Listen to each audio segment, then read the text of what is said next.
Go, ma'am. Ang napansin po kasi namin dun sa mga nakausap namin, ang ginagawa po nilang tricks dun sa mga kasamahan namin, itinataon po nila na hearing yung bigayan. May mga, yun nga po, isang beses po silang nag-swimming sa Siniluan or Batangas. March 25 po yun, saktong hearing po namin yun. Para hindi po sila umattend, nagpapaswimming po sila. Parang At outing. doon ibibigay yung pera. May mensahe kayo sa mga ninyo kasama natin Doon sa mga kasamahan namin na natatakot na para sa mga sarili nila, sana kung sakaling pumanig kayo sa amin, tatanggapin naman namin kayo, basta maging totoo lang uli kayo sa amin. At sa mga nag-swimming, makakabalik Sa mga pa sila nag-swimming, sa inyo? baka hindi na kayo makabalik sa susunod. Hindi natin alam.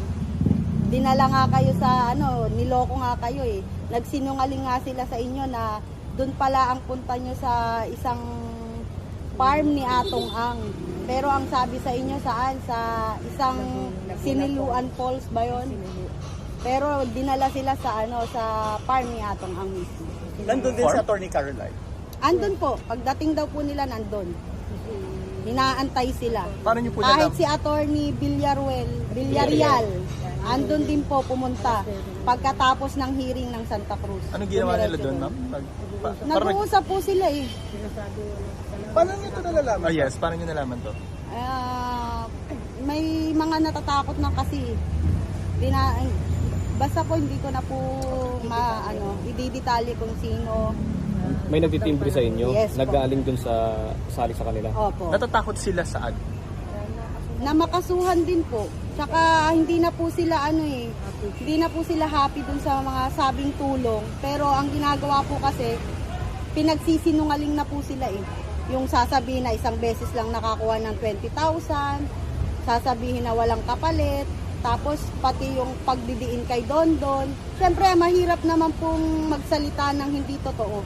Kaya po sila natatakot para sa mga sarili nila. 5 na lang kayo ngayon. Hindi ba nakakapanghinan ng loob yun?